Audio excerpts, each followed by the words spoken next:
ओ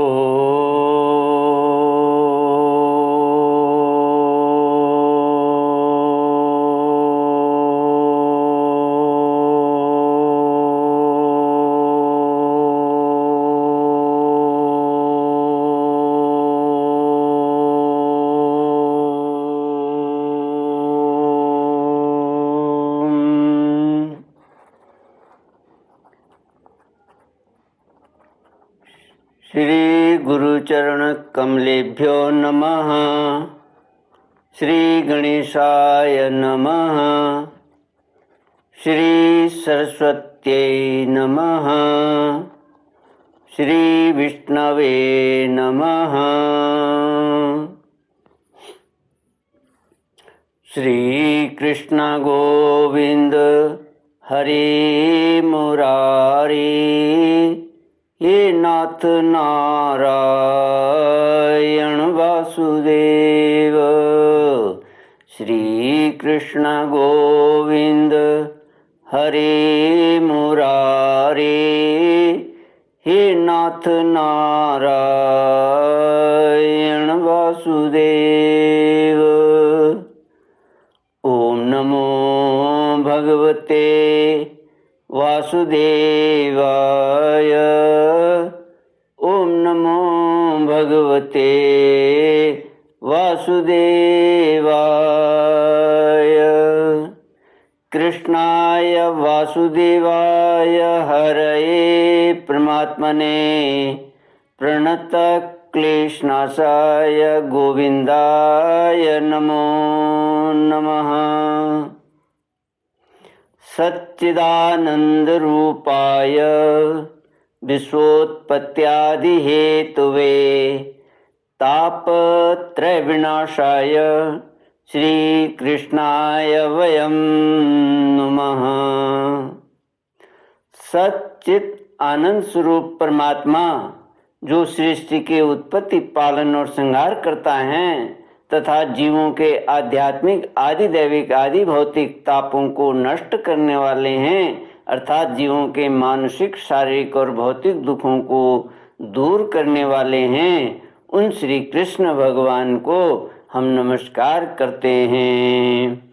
श्री कृष्ण गोविंद हरे मुरारी, हे नाथ नारायण वासुदेव। श्रीमद् भागवत प्रथम स्कंद एकदशा अध्यायः। सूत उवाच अनर्तान् स उपव्रज्य स्ववृद्धान् जनपदान् स्वकान् दद्मौ दर्वरं तेषां विषादं शमयन्निव। स उच्चकासे धवलोदरोदरोऽप्युरुक्रमस्याधरशोणशोणिमा दाद्मायमान करकञ्जसम्पुटे यथाब्जखण्डे कलहंस उत्सना। श्रीमद्भागवत प्रथम स्कंद 11वां अध्याय। द्वारका में श्री कृष्ण का राजोचित स्वागत। सूत जी कहते हैं, श्री कृष्ण ने अपने समृद्ध अनर्त देश में पहुंचकर वहाँ के लोगों की विरह वेदना बहुत कुछ शांत करते हुए अपना श्रेष्ठ पांचजन्य नामक शंख बजाया।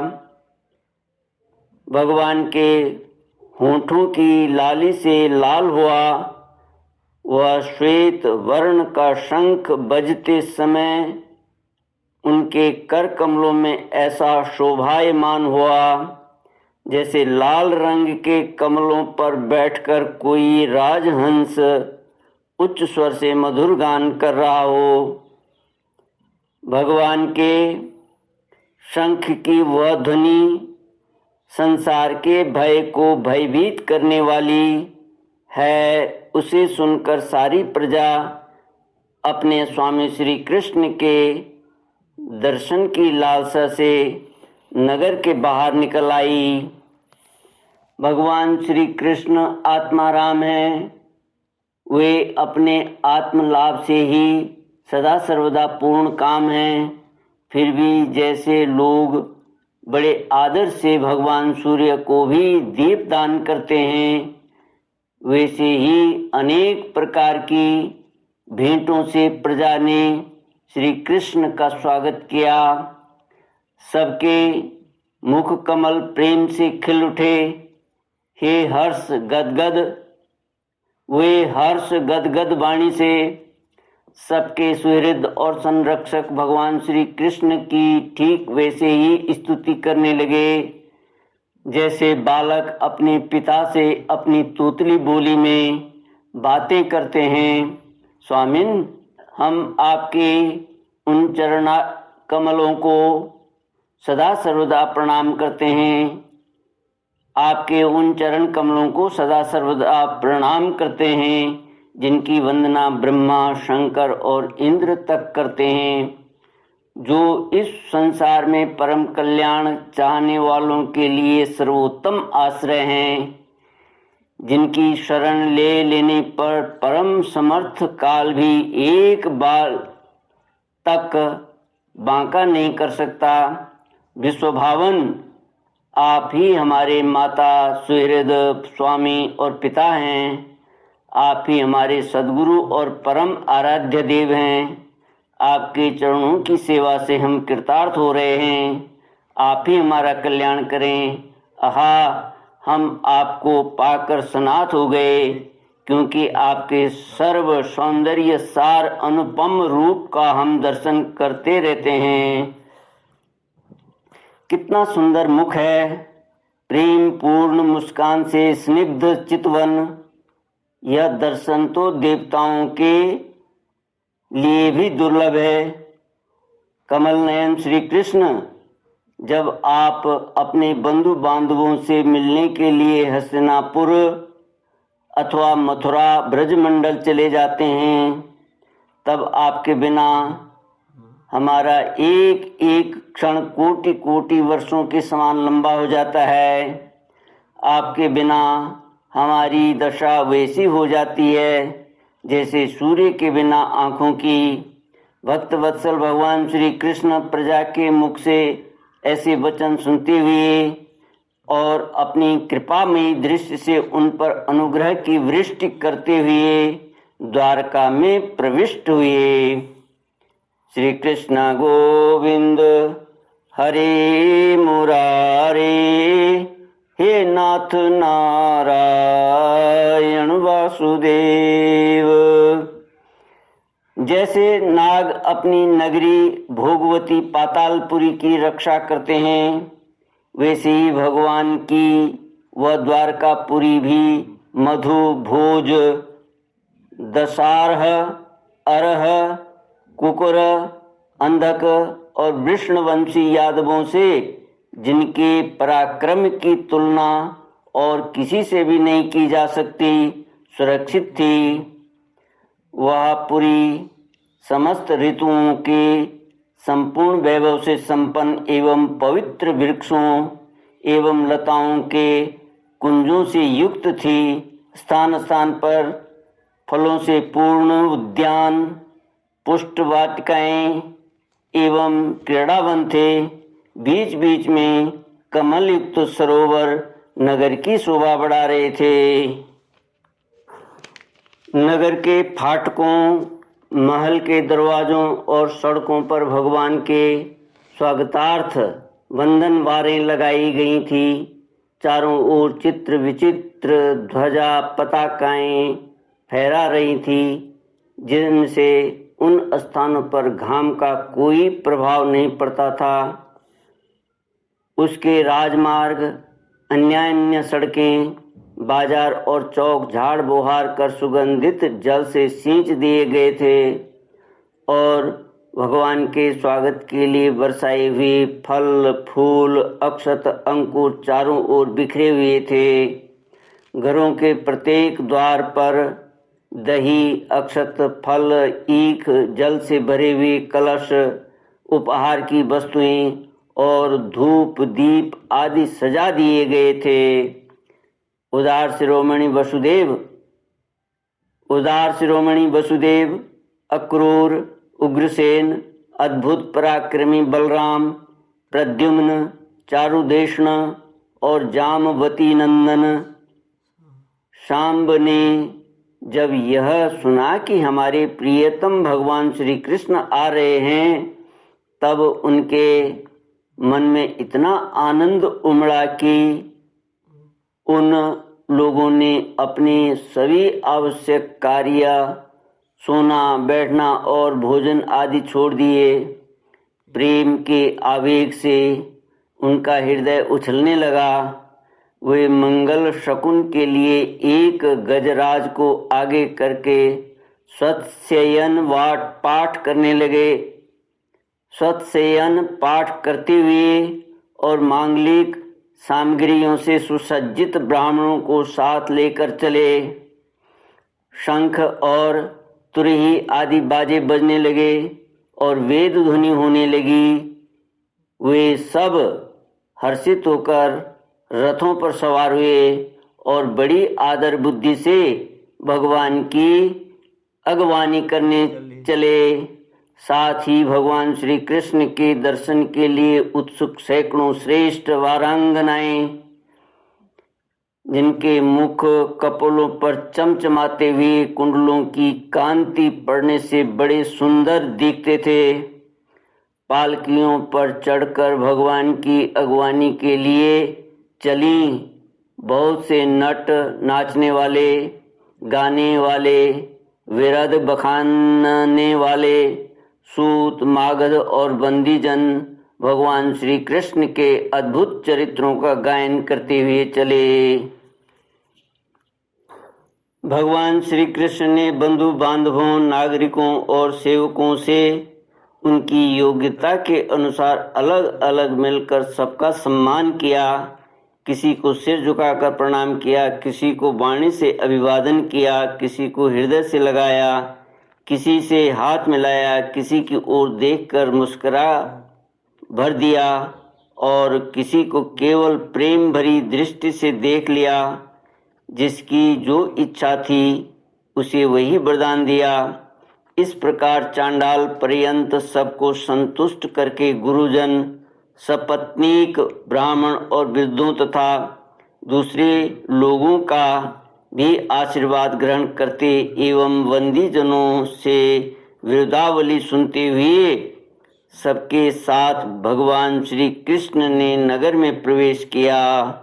सौनक जी, जिस समय भगवान राजमार्ग से जा रहे थे, उस समय द्वारका की कुल कामनियाँ भगवान के दर्शन को ही परमानंद मानकर अपनी अपनी अटारियों पर चढ़ गईं।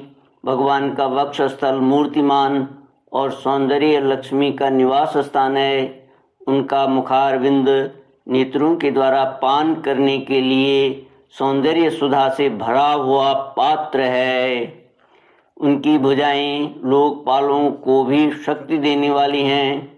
उनके चरण कमल भक्त परम हंसों के आश्रय हैं। उनके अंग अंग शोभा के धाम हैं। भगवान की इस छवि को द्वारकावासी नित्य निरंतर निहारते रहते हैं, फिर भी उनकी आंखें एक क्षण के लिए भी तृप्त नहीं होती। द्वारका के राजपथ पर भगवान श्री कृष्ण के ऊपर श्वेत वर्ण का छत्र तना हुआ था। श्वेत चंवर डुलाए जा रहे थे। चारों ओर पुष्पों की वर्षा हो रही थी। वे पीतांबर और बनमाला धारण किए हुए थे।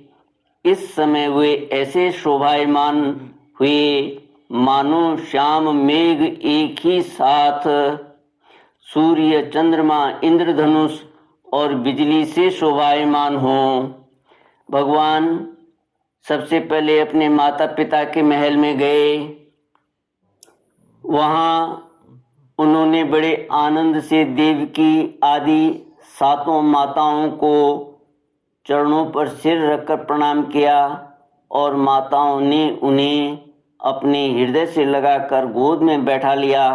स्नेह के कारण उनके स्तनों से दूध की धारा बहने लगी। उनका हृदय हर्ष से विह्वल हो गया और वे आनंद के आंसुओं से उनका अभिषेक करने लगीं। माताओं से आज्ञा लेकर वे अपने समस्त भोग सामग्रियों से संपन्न सर्वश्रेष्ठ भवन में गए। उसमें 16,000 पत्नियों के अलग अलग महल थे। अपने प्राणनाथ भगवान श्री कृष्ण को बहुत दिन बाहर रहने के बाद घर आया देखकर रानियों के हृदय में बड़ा आनंद हुआ। उन्हें अपने निकट देखकर वे एकाएक ध्यान छोड़कर उठ खड़ी हुईं। उन्होंने केवल आसन को ही नहीं बल्कि उन नियमों को भी त्याग दिया जिन्हें उनके पति के प्रवास होने पर ग्रहण किया जाता था। वे क्या नियम थे? याज्ञवल्क्य के स्मृति में लिखा है, टीकाकार कहते हैं कि जिसका पति परदेश गया हो उस स्त्री को खेल कूद, श्रृंगार, सामाजिक उत्सव में भाग लेना, हंसी मजाक करना और पराये घर जाना, इन 5 कामों को त्याग देना चाहिए। सूत जी कहते हैं कि उस समय उन रानियों के मुख और नेत्रों में लज्जा छा गई। भगवान के प्रति उनका भाव बड़ा ही गंभीर था। उन्होंने पहले मन ही मन, फिर नेत्रों के द्वारा और तत्पश्चात पुत्रों के बहाने शरीर से उनका आलिंगन किया। सौनक जी, उस समय उनके नेत्रों में जो प्रेम के आंसू छलक आए थे, उन्हें संकोचवश उन्होंने बहुत रोका, फिर भी विवशता के कारण वे ढलक ही गए। यद्यपि भगवान श्री कृष्ण एकांत में सर्वदा ही उनके पास रहते थे, तथापि उनके चरण कमल उन्हें पद पद पर नए नए जान पड़ते। भला स्वभाव से ही चंचल लक्ष्मी, जिन्हें एक क्षण के लिए भी कभी नहीं छोड़ती, उनकी सन्निधि से किस स्त्री की तृप्ति हो सकती है?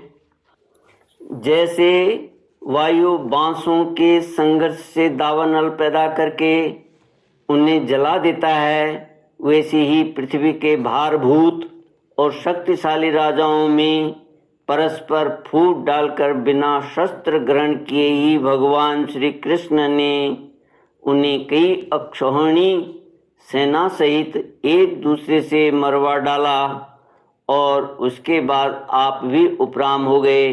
साक्षात परमेश्वर ही अपनी लीला से इस मनुष्य लोक में अवतीर्ण हुए थे और सहस्रों रमणीय रत्नों में रहकर उन्होंने साधारण मनुष्य की तरह क्रीड़ा की, जिनकी निर्मल और मधुर हंसी उनके हृदय के उन्मुक्त भावों को सूचित करने वाली थी, जिनकी लजीली चितवन की चोट से बेशुद्ध होकर विश्व विजयी कामदेव ने भी अपने धनुष का परित्याग कर दिया था। वे कमनीय कामनियाँ अपने काम विलासों से जिनके मन में तनिक भी क्षोभ नहीं पैदा कर सकें, उन असंग भगवान श्री कृष्ण को संसार के लोग अपने ही समान कर्म करते देखकर आसक्त मनुष्य समझते हैं। यह उनकी मूर्खता है। यही तो भगवान की भगवत्ता है कि वे प्रकृति में स्थित होकर भी उसके गुणों से कभी लिप्त नहीं होते। जैसे भगवान की शरणागत बुद्धि अपने में रहने वाले प्राकृत गुणों से लिप्त नहीं होती, वे मूढ़ स्त्रियां भी श्री कृष्ण को अपना एकांत सेवी स्त्री परायण भक्त ही समझ बैठी थीं, क्योंकि वे अपने स्वामी के ऐश्वर्य को नहीं जानती थी, ठीक वैसे ही जैसे अहंकार की वृत्तियां ईश्वर को अपने धर्म से युक्त मानती हैं। श्री कृष्ण गोविंद हरे मुरारे, हे नाथ नारायण वासुदेव। इति श्रीमद्भागवते महापुराणे पारमहंस्यां संहितायां प्रथमस्कन्धे नैमिषीयोपाख्याने कृष्णद्वारकाप्रवेशो नामैकदशोऽध्यायः। ॐ पूर्णमदः पूर्णमिदं पूर्णात् पूर्णमुदच्यते पूर्णस्य पूर्णमादाय पूर्णमेवावशिष्यते। ओम शांति शांति शांति। हरि ओम। श्री गुरुभ्यो नमः। हरि ओम।